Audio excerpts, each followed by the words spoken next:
Hello, and thank you for joining us today on the Gentle Art of Crushing It show, where we focus on learning and sharing with our listeners all there is to know about how to create success in our lives. This show stands on the shoulders of giants. Our mission is to empower and inspire our listeners to create the life of their dreams whilst having a blast in the process. Let's celebrate life together. Welcome to the show. All right, welcome back to the Gentle Art of Crushing It podcast. My name is Randy Smith, and I'm your host today. And I am just really excited to have Jeremy roll with us today. Jeremy is who I want to be when I grow up as a passive investor. I've been following him for years and years and just could not be more excited about having him on the show. Jeremy is a full-time passive cash flow investor with over 20 years experience. He's the president at Roll Investment Group, and he's also the co-founder of For Investors by Investors. So, Jeremy, welcome to the show. Thank you for having me. I appreciate it, and I hope this is helpful for everyone. It's actually the first podcast I'm recording of 2025. Me as well. I went on a 2.5 week hiatus, so we'll have to sharpen the saw a little bit here, I suspect. Well, let's just jump right into it, Jeremy. Can you give me your perspective or an assessment on today's current market here in January of 2025 and how you think that might be impacting passive investment opportunities? Yeah, absolutely. So, and thanks again for everyone for joining us. And I should tell everybody, I'm not a financial advisor or anything, so it's just my perspective as an investor, not financial advice. So I'm going to break it into two different answers. The first is keep in mind that we're recording this prior to January 20th of 2025. So Donald Trump has not started as new president, which I think, we're going to have to see in his first 100 days what policies come up, because that could definitely impact things as well as interest rates and many other things. So right now, in the micro down to like the week, there's a lot changing all the time. We just had data early this week that was implying more inflation and potentially for this year and less of a probability of interest rate reductions from the Fed. But as everybody knows, interest rates are on everyone's minds right now, but predicting them is very difficult. So there's a lot going on. What I would say more macro is, and so by the way, I should just preface everything else as well, is that things are changing constantly. So more so than in a typical environment because of all these potential factors coming up. What's happening today changes by the week. But what's happening at a macro level is one thing we know for sure is that interest rates were spiked by the Fed in 2022 as of March of 2022. And we kind of had what I call the first domino to fall at the end of an economic cycle, which is interest rates went up. And that caused a very drastic reduction in the value of a lot of assets, including the real estate that we're talking about. For those of you who are new, we've had, I'm going to call it a crash. I define a crash as over a 20% decline. That's how a crash is defined in the stock market. So in the real estate market, on the non-single family side, so apartment buildings and everything else that's larger, we've had, depending on the location, the quality of the asset, and how new it is, and its actual state of affairs for itself, it's probably on average in the non-institutional space, those values are down between 25% and 35%. Some say 40, and so that's a lot. Now, it's actually worse than it sounds, because if you're new, but you probably didn't really factor into that, is that sometimes people take loans as high as 75 to 80% loan to value. That actually implies that anyone who invested equity is completely wiped out in terms of book value, So that was kind of what I call stage one. And so it's been a lot of carnage, to be honest. A lot of opportunities that have had to pause distributions, some others that have actually had issues with floating rate bridge loans that have reset in terms of their interest rate. And some of those have been extended. Some of those are in some challenges, and some of them have been foreclosed already. So we're facing quite a lot of headwinds right now for the past 2 years. The second domino that I believe is the highest probability of what's going to happen in terms of falling is a recession. I think that's a very high probability event for many reasons we can get into. And if the second domino falls, then what will result in a typical kind of what I call recession playbook is that you would expect the net operating income of properties to go down, because you would expect vacancy to go up. You'd expect pricing power and rents to potentially either go flat or come down. And that puts pressure on your profit or your NOI, because typically expenses continue to go up at that time.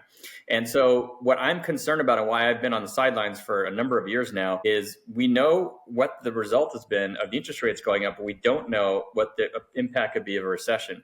And those can compound on each other, because the value of property is based typically on the NOI multiplied by the cap rate or the multiple that someone's willing to pay. So also, if we end up in a recession and the stock market crashes, which is actually also the highest probability scenario at the moment, just using historical data, then I think that the multiples are actually going to go down a little more on what people are willing to pay. And at the same time, you're going to have a compounded effect on the profits going down. And so I'm being very careful because, of course, there's 1,000 ways to invest. None of them are wrong. But the way that I invest is I go into a stabilized deal that's 80 to 100% occupied and may or may not have any value at upside. So if I'm not going to be in a deal that's pushing value up, then I have to be particularly careful about the price that I'm going into and the basis. So I'm being very cautious right now, and I'm very concerned for the next 12 to 18 months. Are you interested in real estate investing but don't know where to get started or think you don't have the time or money? Are you stuck in your W-2 because the golden handcuffs make it hard to walk away? If this sounds like you, check out impactequity.net and schedule some time to talk with the founder, Randy Smith. Randy went from massive income to leaving his W-2 through passive income, and he can help you do the same. www.impactequity.net. Awesome. Thank you for that. That is kind of a sobering way to start the podcast, especially for one where we're focused on educating newer passive investors. But I brought you on specifically for that reason. A lot of times you find folks in this space that are talking all rainbows and unicorns, and that's not the whole story. So I like to have your perspective. It's something that I follow and listen to closely. So I'm wanting my investors, I'm wanting my listeners to hear the same story. So, well, before we jump into it, Jeremy, can you give the audience just kind of a brief overview of your background? I did a very high-level overview of who you are when you first introed, but tell us a little bit more about yourself so we know who we're listening to. Yeah. And I'll try to keep it really high level. So I'm originally from Montreal, Canada. I spent about half my life there growing up. And then I moved to the US in my mid-20s to do an MBA or Master's in Business over at UPenn or the Wharton School. Graduated there in 2000, moved out to Los Angeles at that point. And I was in the corporate world for over 10 years. My last two jobs were at Disney headquarters in Burbank. And my most recent one was in Toyota headquarters at the time, which was in Los Angeles. They moved to Texas, many years ago at this point. And in 2007, I left the corporate world to become a full-time passive cash flow investor. So I started investing in these alternative investments like real estate in 2002 in syndications after the dot-com crash. Really, the reason is, just so everybody understands, is I was sick and tired of both the lack of predictability and the volatility in the stock market. I was watching like the stocks go up 30% up and down in a year, and it just wasn't the right fit for me. I'm a very low risk, more slow and steady guy. And so I was looking for more predictable scenario, and I came across the concept of kind of more stabilized, predictable cash flow via real estate. So I've been investing in these types of opportunities for almost 23 years, but full-time for almost, I think, 18 years, if I'm remembering correctly. Yeah. So it's been a long time. So I went through the previous recession in 2008, and now I think we have a recession coming up again that I'm going to go through. Certainly, we've had a lot of challenges regardless. And so, yeah, I tend to be highly diversified. I'm a very big fan of putting small pieces across many things. I tend to focus on diversification across asset classes, geographies, and operators. And I tell people that I trade control going into the passive opportunities in exchange for diversification. Because if you're investing actively, you can go into many fewer deals because you have to put much more money into a deal to buy it yourself. Yeah. So hopefully that all makes sense. Yeah. Yeah. No, that's great. I literally just wrote down 10 more questions just from that brief intro. Sure. Let's, can we kind of walk through your learning process in this space when you first got started? So you were out of Wharton 2000, you started investing in 2002. 2002. What did those first deals look like? How did you get exposure to them? Because this was prior to the Tax Act and all of those. So yes. Talk to me about that if you can. That was 10 years before that act. So that was a whole different era. First of all, there was barely the web. There were not smartphones. So, there's a whole different time, right? Yeah. So essentially, when I started in 2002, I had two big challenges. One is that I had to learn about the space itself. And two is that I was new to the US, really, and new to Los Angeles for 2 years. So I didn't know who to trust and where to go, frankly, even. So I was very lucky because I left lifelong friends in my family in Montreal happened to have been investing for decades and actually happened to syndicate.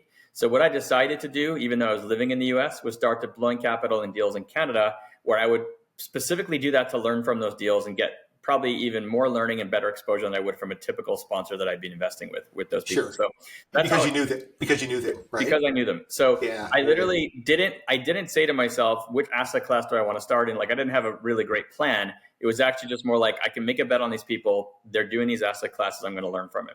So I started to rotate my money from stocks and bonds in 2002 into those types of deals. And what ended up happening at that point is it took a lot of networking. Like, at that time, I was not married. I had no kids. I was young. So the bad thing about LA is there's a ridiculous amount of traffic. The good thing about LA is it's a huge city and we don't have anything virtual and you have to go to in-person meetings. There's a lot of meetings. So I went on to meetup.com, which was fairly new at the time. And I would go to about 2 to 3 meetings a week all across LA. And because I was in a big city, I was able to do that. And I basically learned a lot by going to those meetings for many years and talking to many investors. So I kind of built a network over time. And then what happened in 2007 is that when I left the corporate world, one of the first things I did is I co-founded something called For Investors by Investors, or FIBI. And the reason why I did that is because the problem with the meetings is that there were a lot of sales pitches. And often I'd have to sit through a 2-hour sales pitch just to network with people at the end. So what would happen is I would literally bring my work from these companies and sit in the back row and do it, and then wait till the end. I remember very well, the first meeting I went to after I was out of the corporate world, I got there, they started a sales pitch, and I said, oh boy, like, what am I going to do? I don't have work to do. I'm going to have to listen to this for 2 hours. And I was like, why don't I just start my own meetings where there's no sales pitch? The core foundation is just help everybody learn. And we want to break even on the meetings. We're not trying to make money off of it. And that's what For Investors by Investors is. And so as a result of starting those meetings, I ended up building a much bigger network. I love it. I love it. Great story. It's funny. I was at a meetup literally on Monday of this week, and it was the same thing where we had 30 minutes of networking before, which I showed up 15 minutes before so I could network. And then they start the pitch, and I'm ready to go at that point. I drove an hour for 30 minutes of networking, essentially, is what it was. So that's good. Yeah. But honestly, like, for those of you who are listening, there are times I could tell you stories of which you spend that 30 minutes of networking and it can literally change your entire course or life. And there are many times you go to those meetings, you spend 2 hours of networking and nothing comes of it. So it's one of the risks you have to take, but it's part of the deal. I mean, today's totally different, but I would encourage people to always try. That's for sure. This is kind of to go down a different path. I'm curious if you have any tips or ideas or suggestions for people that are networking. Like, how can you get the most effective results out of showing up at a meetup that you may or may not know anybody at? Yeah, it's a really great question. I know it's very hard when you're new, and it depends on how your personality is relative to just going up to somebody random, right? Which can be hard for people. If you have trouble going up to random people, what I'd recommend is try to break into a conversation where there's like 4 people in a circle talking. Then the reason why I like 4 or 5 is because if it's just 2, you may be interrupting a proper conversation. That's going to be annoying for them. But if you're 4 or 5, often they just kind of let you stand there, and it wasn't like a one-on-one conversation, and you're kind of not causing an annoyance. So that's kind of the tip number 1. Tip number 2 is sometimes I find people who are brand new coming in very eager, and they're either very aggressive with a lot of questions, or they're trying to pitch something, or they're being, it's almost like they're a bit wound up and you could tell they're just nervous. I'm a very big fan of being more laid back and more passive and listening. And especially because when you're new, you're going to want to listen to what's going on in the market, the local market, what are people thinking about, talking about. That takes a lot of listening and less talking, right? So, and actually can be more helpful for someone who's not as comfortable talking or going up to somebody, right? So honestly, if you just get into that circle of 4 or 5 and listen and don't even do much talking, you could potentially get a lot out of it. So that's less intimidating than thinking about how am I going to carry a conversation for the next 10 minutes with this random person. So yeah, those are just a couple of tips. I know it's not easy, but the final thing I'll say is I promise you, the more you try it or do it, the easier it gets. It's like, imagine the first date you ever went on with somebody, and then like the 10th date that you've been on with people becomes easier because you now know what you're going to say, how it works and everything. So it's just one of those things where you just have to get over the first time, the second time, and then it gets a lot easier. Actionable steps. I love that. Thanks so much, Jeremy. Yeah. I heard somewhere once where somebody suggested 30-second rule. So like the second you walk into a networking event, like find somebody and decide that within 30 seconds, you're going to go over and talk to that person, because if you can start a conversation quickly, then that will generally lead to other conversations as well. So yeah. Yeah. I'll give one more tip, which is I've always found that I like asking people what they do, make them talk, because that's more interesting to them than hearing a story from a random person potentially. But then also try to find common ground. When you find that one common ground, so let's just say you're talking to somebody. If I am talking to somebody being from Canada and they're from Canada, boom, that's a huge common ground. If I'm talking to someone, for example, who is from Wisconsin, just picking a random place where it's cold and there's a lot of hockey players, then I could say, oh, are you into hockey? They'll probably say yes. I know enough about hockey to talk about it, right? So I kind of try to find the common ground that then can like make people more comfortable, and that just makes the whole conversation much easier. Yeah, and so random thoughts. I'm from Northern Michigan, big hockey spot. And you mentioned Toyota in California, and I used to work in Torrance, like literally a stone's throw away from the Toyota shop. Yeah, in that's Torrance where I there. Yeah, interesting. Yeah, Western and 190th. So that's it exactly. Crenshaw, right by there. So very good. All right. Well, we didn't schedule this to talk about networking and commonalities that you and I have. So let me kind of jump into some of the more detailed stuff. Like my goal ultimately is to find the best operators, the best deals, the best strategies for the passive investor. So considering those three areas, like where would you care to start? Like, does it make more sense to just talk about like strategies, passive investing strategies to start? Whatever you think is going to be most helpful. I know it's not a very good answer, but it's really, I'm happy to talk whatever you think will be best for the audience. Okay. Well, let's do that. Let's talk. I know you talk about diversification. You mentioned that earlier, putting small dollars into a number of different buckets. Talk about that diversification strategy. My strategy is I like to diversify across asset classes, geographies, operators, business plans, and then also vintage. So I'm curious your thoughts on that strategy and how you might adjust that. Yeah. So this is really important for anyone who's listening. Look, you have to create what I call your own box, right? So there's 1,000 ways to invest. None of them are wrong. So if I tell you what my box is my target, it doesn't mean it's going to be the right fit for you.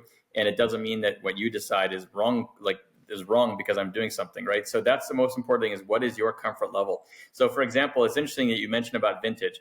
I have a very specific vintage target in general, by asset class, because there's a lot of factors that can play on vintage, and I can give you a lot of examples. But so I don't necessarily diversify by vintage because I prefer to be within a certain range of vintage, and that's my comfort level. Other people may specifically diversify by vintage because there's risk associated with different vintages.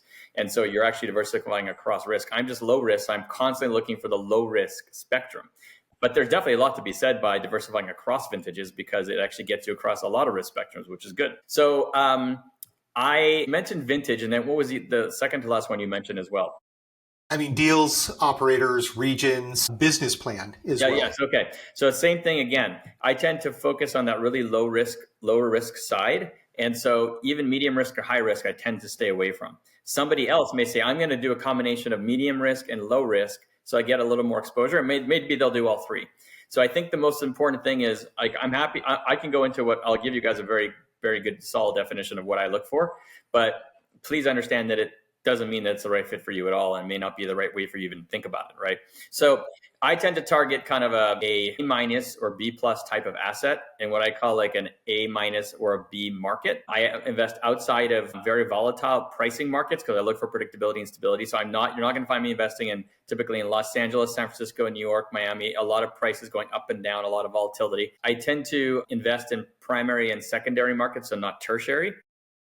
And I tend to look for stuff that's 80 to 100% occupied, stabilized, and may or may not have any value add upside.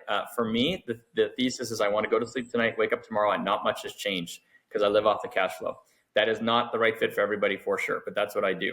So for me, getting diversified within that box across asset classes, geographies, and operators has been the best fit for me, it seems. But again, there's 1,000 ways to invest, and none of them are necessarily wrong. Okay, thank you. And a couple of questions there. You said occupancy 80% or more, and 80% seems low to me. So I'm curious. That's a good question. So it actually, some asset classes, it's not really low, right? So that's the problem. So we need to get into the asset classes. So I'll give you guys some examples. So on a apartment building, that could be relatively low, right? If you're looking for real stability. So I usually actually invest in 90% plus. I was giving you across the whole asset class spectrum. But in a mobile home park with lower expense ratio, 80% could be a great thing because it gives me really good cash flow while also having upside, where in most asset classes, to get that type of upside, there's more risk because the expense ratio is higher.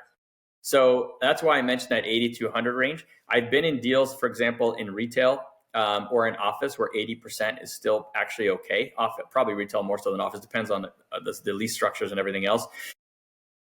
And so each asset class is different, right? And in fact, I would argue that based on what I've learned over the years, self-storage, if you hit 88 to 92% occupied, you are optimized. Is you have someone using dynamic pricing and maximizing revenue. I would actually argue if you invest in a 98% occupied self-storage deal and it remains that, it's not being run correctly in that optimized revenue. So it actually really depends on the asset class. And thank you for that clarification. I'm primarily in the multifamily space, is where I hold 80% of my dollars. So got it. When I heard 80%, that concerned me. So now you mentioned you're a cash flow investor. Interesting. When I left the W-2, I was more of a growth investor. I have since grown to learn that was probably an issue, even though I had very high income when I was in the W-2. Can you talk a little bit about your targets for cash flow with your portfolio? What are you trying to achieve? And then how do you achieve that? Yeah. So that's actually a great question and a very big challenge at the moment, and I'll explain why. So the way that I work is that at the beginning of a cycle, I tend to target specific year one projected net cash on cash returns to investors, and maybe a 10-year average annualized cash on cash return net to investors. I tend to target preferably 10-year terms, sometimes shorter, but most of the time it's 10 years, my real sweet spot. And so what I do is I have a certain minimum target for that year one and average, annualized. And then I put that across pretty much all asset classes. It applies to everything. And then what happens is that certain asset classes tend to be more favored than others as you go through the cycle. So a great example is in time, when the cycle reset, single family, a lot of foreclosures. It was very obvious to investors that people had to move into apartments because they were foreclosing, they were going to move somewhere to live. So there was a lot of demand for apartments from 09 to 12. By the time 2013 came along, I found prices were too high. And one of the ways I knew that is because I wasn't in my cash flow targets anymore. So what happened is that I dropped off of apartments at that point in the cycle, with the exception of unique opportunities. I've invested in many apartments since then, but they've all been unique. And then I just kept going on the rest of them. And then as slowly over time, the rest of the asset classes caught up. And then the last bastion in 2016, end of 2016, was mobile home parks that got too expensive. So since 2017, I've been highly defensive because I was not meeting my cash flow targets.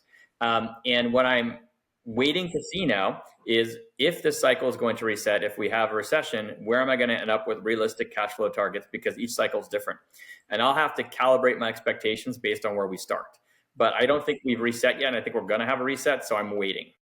So I'll tell you, though, high level, that I'm not very comfortable going into something that doesn't cash flow at least 7.5% net to investors projected year one, and at least, let's say, a 9% average annualized, and those are like minimums. I strongly prefer 8% year one and maybe a 9 to 10% average annualized. I don't know if we're going to get back there for this next cycle, but that's how I work.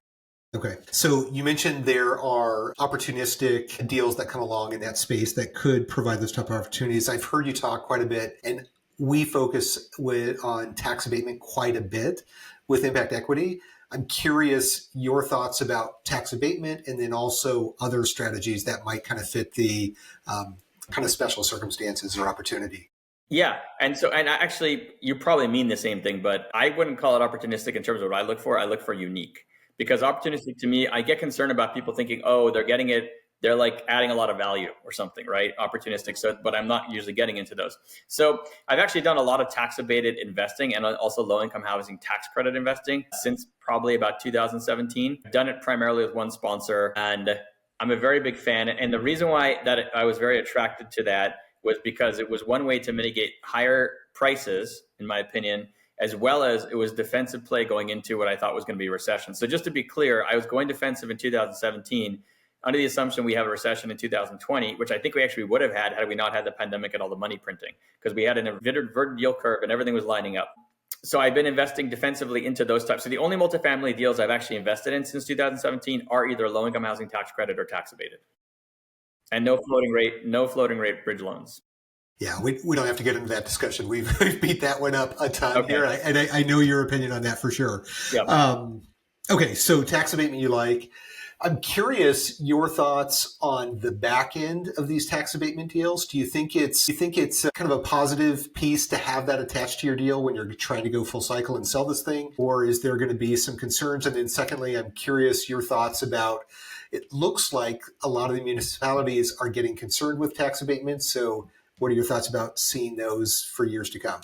Yeah, good question. So first thing I'll say is that obviously, I mean, a lot of them are similar, but every tax abatement deal can be different and it gets done probably differently depending on the exact local municipality and all these other rules. But the typical ones I've invested in have had 99-year leases. And I've actually invested in land lease deals in the past, not to do with multifamily. And what I found is that as long as there's a very long remaining term, the buyer, who's obviously going to be comfortable enough with that niche anyway, will be okay with it. I think where you have to pay a lot of attention is, if you're like starting to run into like 30 years or less left into a land lease, you start to have to be careful in terms of the eventual exit. Now, taking a step back, keep in mind, my focus is on predictable cash flow, not on appreciation. And so if you say to me, you're going into a tax abated deal, you're going to get some, fully amortized or mostly fully amortized loan with not a lot of interest only or no interest only. You're going to be in it for 10 to 20 years and you're going to get the same amount back at the end. Okay. That's not a very good IRR, but that could be a very solid cash flow play. That would actually not be optimal, but I'd be totally okay with that outcome. A lot of people wouldn't, right? So I'm less concerned about the outcome necessarily in those scenarios because I'm specifically investing for the predictable cash flow. That's my focus. So I look at cash on cash as opposed to IRR, for example, which a lot of people don't necessarily, but I live off the cash flow.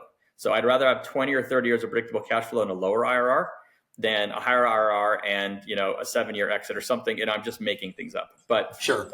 So really I think that question is philosophical in terms of what you're looking for. But as long as there's a lot of term left on the land lease, I'm not very concerned about it. Okay. And then do you think we'll continue to see tax abatement?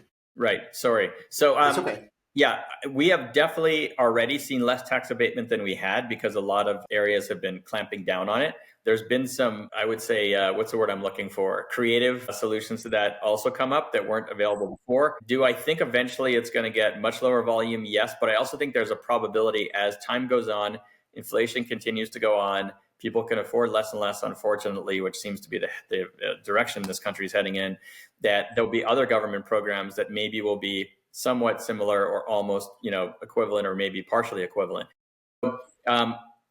I think for tax abatement specifically, if you told me that that's almost gone in 5 years from now or 10 years from now, it wouldn't surprise me, but I think there'll be other opportunities to look at it. Yeah, I would agree. I think, we're going to see municipalities kind of shrinking those opportunities there, but affordable housing is an issue that's not going away. I think at some point, municipalities and government, whoever that is going to have to throw something into the mix. Otherwise, dollars just aren't going to flock to that area like they're going to need to handle or to answer this challenge that we're having in the U.S. Yeah, it's a challenge, and I only see it getting worse, unfortunately. It only appears to be going in one direction. Yeah, I agree. Okay. Well, I know we only have a few more minutes here before we kind of wrap up with the final questions, but I'd love to get your idea on strategies around allocations. I hear some people talk about, no more than 3 to 5% with any one operator, no more than 2% in any one deal. I'm curious how you spread your dollars around. Yeah. So this is also, I believe, like a very much each person should really make their own decision on what they're comfortable with. The first thing I'll say is that I am most comfortable with the concept of being in at least 20 deals, which takes time. If you're very picky and very careful with what you're going to invest in, that'll take a few years for that to happen. Like someone who finds 10 or 20 deals in a year or two is either being crazy aggressive and is doing this full time, or maybe isn't being as picky as they should, or, it could be both. It's just really rare that I see that happen. So it takes many years to get properly diversified, in my opinion. As far as operator exposure, I probably like to see a maximum of 10% exposure to one operator, and that would be extreme. And that would, by the way, that would occur over many years. That wouldn't occur like 2 or 3 years later, you've got 10% exposure. Now, in the case of people who are just starting and don't have much capital deployed, those can get a little out of whack short term. But if someone's looking at this as a long-term strategy, which is what I do, that's kind of the way that I think about it. So if you look at the 20% number, by the way, 20 deals, that's 5% per deal. I would tell people that if you're working full time, I know that can be a lot to get through. And I think of it more like a 5 to 8 year goal as opposed to, you got to get this done in the first 2 years. Okay, great. I just Yeah, want to say one interesting. more thing, though, but it's very important. So there are a lot of what I call 1% risks in passive deals, and those can never be gone. So I'm going to kind of give you some examples. So you could have fraud, mismanagement, or Ponzi scheme. You can have those start after you've invested in a deal with someone who's been operating for 30 years, literally, even just mismanagement. You can have, there's so many scenarios. You can have a building burned down. The insurance just doesn't agree to pay. You have capital calls because you have to sue them. And 5 years later in the courts, or 10 years later, you lose, right? I'm just saying these things can happen. And so because there's all these 1% risks that you can never really get rid of, the diversification is really critical. Yeah, thank you for that. And I'm involved in an opportunity right now that had been running smoothly for 6 to 8 years. And now all of a sudden it looks like it could be turning into a Ponzi scheme, which is, Yeah, and that can happen. And again, that's why the diversification, when you're giving up control, the diversification, that's why I tell people I trade control for diversification.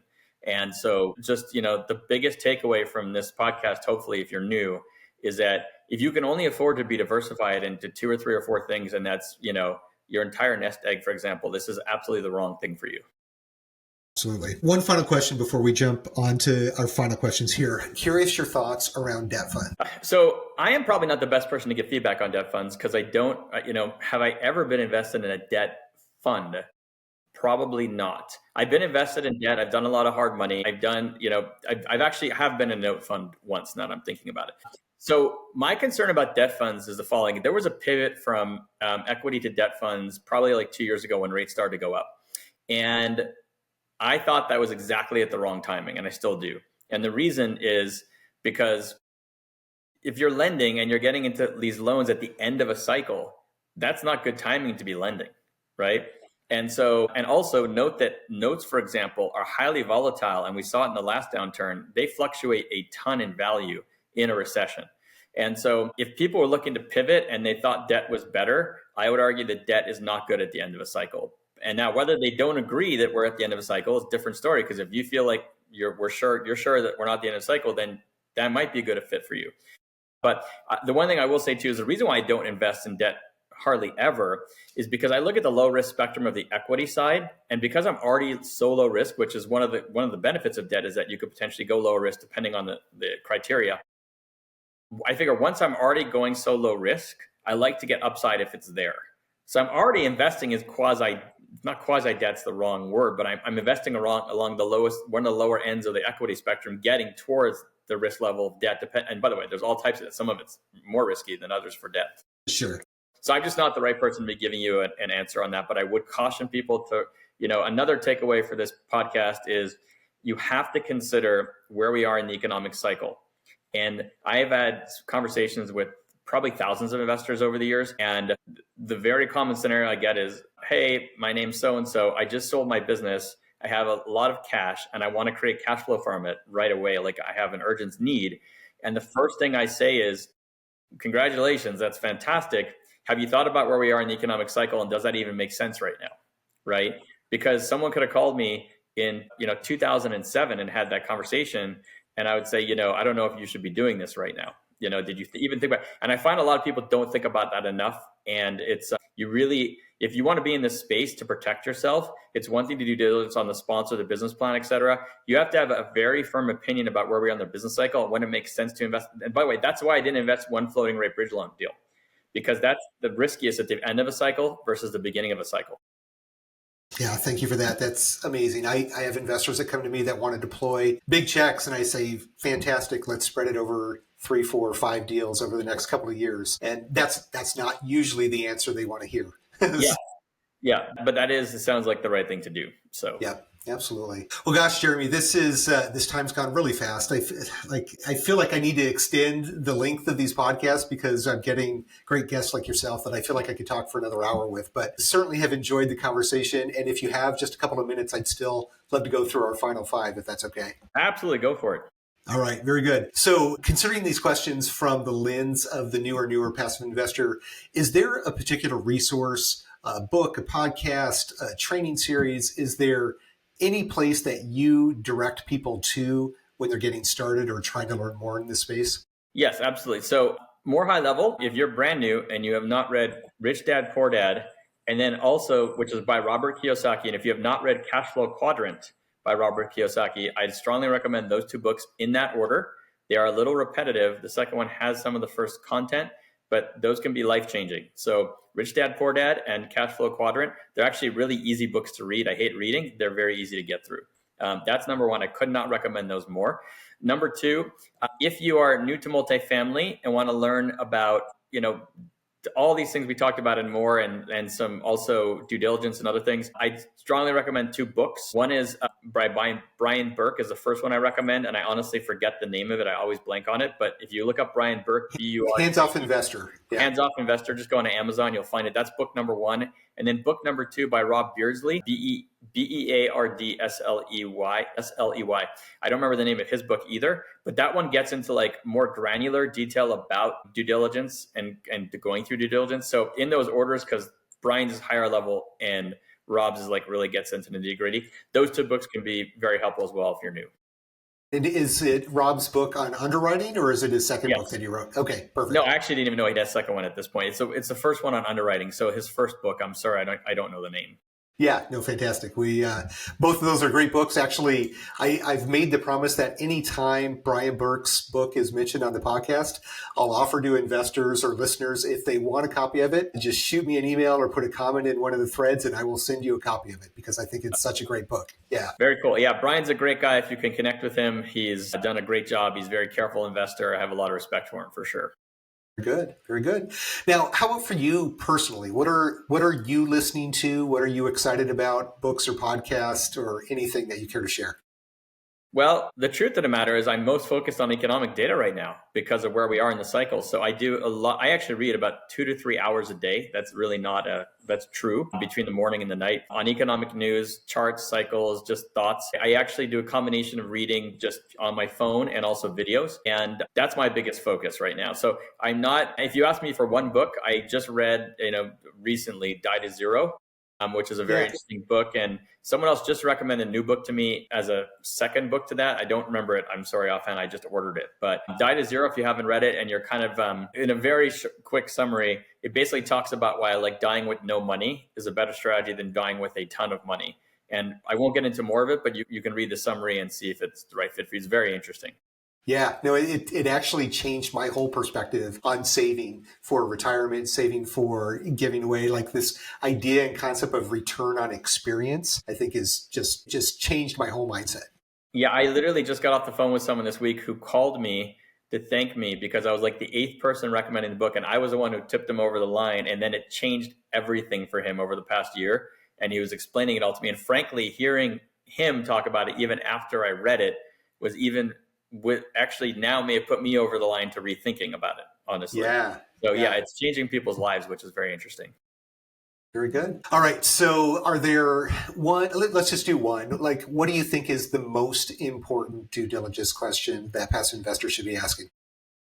Yeah. So I'm going to say something probably that is not typical, which is I feel like due diligence going forward is going to be much more difficult than it was. If you told me to do diligence 10 years ago versus today, I think it's going to be much more difficult. And the reason is that now I have to think about, so remember I said I didn't invest in an individual floating rate bridge loan apartment deal. And now I have to think about, okay, who did, what happened, what challenges are they dealing with? And is that going to impact their ability to operate? And also if somebody did invest in a lot of them, then they're probably not on the same philosophical page as me. I'm not saying they're right or wrong. I'm just not the right fit for me, right? So I'm going to have to forget all the basic questions, the 1,000 questions you have to go through. It's like, who are you making a bet on right now? And are they the right fit for you? So I guess where I would start for sure today is, tell me about the last 5 years, what you did. And I want someone who says to me, and I have a mobile home operator who's in this boat, as of 2018, I stopped acquiring, except if it was unique and it was A, B, and C. Or I have a multifamily operator I've invested with who has only done low-income tax, housing tax credit, and tax abatement since 2017, for example. That's what I want to hear. I'd actually rather hear someone's done zero, even though I have no proof of concept or experience, or I'm blanking on the word, like to actually look at for the last 6 years, like results. Yep. I'm talking about a new acquisitions. versus someone who acquired 30 deals because that's not the right fit for me. It's not what I would have chosen to do. So that's going to be the hardest part. And that would be the first thing I would focus on right now. Fantastic. Great answer. Yeah, I don't normally do this, but I'm going to do it. My thoughts on, or what are your thoughts on operators that did buy well, I guess I already know the answer to that. So my concerns are there are operators that were buying throughout the downturn or the upswing, and then now they're starting to do more deals, and the deals look fantastic today. But my concerns are that they've got this portfolio that is extremely challenged. Any thoughts about that? Yeah, so that's exactly what I would stay away from. And by the way, I could be wrong on, you could take a lot of scenarios where that person's going to do really well, but because I'm so low risk and I have other options, that won't fit in my box. Like part of my box is going to be avoiding someone who did that. And I'm going to give you another really good reason to why, because they could turn around. Let's say you go into a 5-year deal and it's a 5-year fixed rate loan and it's doing really well, but they were involved in the floating rate bridge loans, but you don't agree with that. But you go in because they're getting these cool deals now. 5 years from now, it's not the right time to sell. They go refinance. And now they're refinanced to floating rate loan again because I think that's the right thing to do at that timing where you wouldn't have agreed with that at that time, right? So it's not just, it's a philosophical thing. That's what I'm really trying to nail here. And it just wouldn't be seeing eye to eye. And when you're in the deal already, you have very little control over that type of thing potentially. And even if there is voting for it, you as a passive investor are such a small piece, it's almost inconsequential typically. So these are important things to think about at this specific time. Okay, thank you for that. Okay, a couple of fun questions to wrap this up. Do you have a recent bucket list item that you've checked off your list or one you're hoping to in the near future? I'm a car guy. I've been a car guy for decades. And I've also, unfortunately, become a very big proponent of delayed gratification for decades. And so there's a car that, I haven't bought a car in a long time and I've been holding off and I'm waiting to see if I may get a couple of payouts this year from some stuff. We'll see. But, I'm still focused on that. And frankly, I'm getting older. It's probably something I should have done already. And, die with zero, like all these things together, right? So that may be something that's coming up, but that, I don't have anything specifically recently. Okay. So, and what's the car? Is there a dream car that's on the list or are you comfortable sharing? Yeah. You don't have to, but. Yeah, it's a used, I don't typically buy a new car, but it's a used Audi R8 convertible. Yeah, and they depreciate a lot. So I'm not going and buying a $300,000 or $400,000 or $500,000 car or anything. Sure. Yeah. And of course, buying something used also helps with the value down the road as well. So absolutely. Always smart investing, Jeremy. Great job. All right. And then final question, if you had $100,000 to place today and you couldn't put it, I guess you don't have your own deals. So $100,000 to place today, where would you? It's a very easy answer for me. I'd put it into short-term treasuries. I'd space it out and ladder it over 3 to 6 months. I'd be buying 3 to 6 month treasuries to try to max out the yield. That works particularly well for someone like me who, lives in California and they're basically federally tax-free. The reason why I would do that is because, it's actually what I've been doing for myself now, is because I don't think it's quite yet the right time to deploy, but at least you make a somewhat of a decent, of a return, but it positions you to have the cash in case things change. And so that's what I'm doing right now. And what are those paying right now, approximately? Yeah. So, I buy them on the secondary market. So it's a little bit different than if you read what the 3-month treasuries today, it varies slightly. But I think the last I looked, you probably could get 4.2 to 4.3%, maybe 4.35, which is not something I would normally like at all. And you can argue that may not even be keeping up with inflation, but I think it's the best, for me, it's the best solution at the moment. Awesome. Well, Jeremy, this has been amazing. I've got to share, I was a little intimidated actually inviting you on the show because I'm kind of starstruck almost, but have been following you for years and just love what you're putting out there. But thank you so much for being on the show. I really appreciate it. No problem. I am just another investor in person, so you don't have to worry about that. But thank you for having me. I'm just hoping this is helpful for the listeners. Absolutely. Awesome. All right. Well, to the listeners, as always, I encourage you to continue your passive investing education journey. More importantly than that, though, I do encourage you to make a decision to place some capital in a passive investment as soon as you're comfortable with. I'm convinced that once you do, you'll just wish that you had started that much sooner. Be sure to join us again next Thursday for another great episode. And don't forget to like and subscribe. Well, there you have it, ladies and gentlemen. Another episode of The Gentle Art of Crushing It. It was an amazing episode. We know we sure learned a lot, and we hope you did as well. We want to take a second and thank you so much for viewing or listening to this episode. And please just know that we only ask for one favor, and that is to make this life magnificent. Thank you, and have a wonderful day.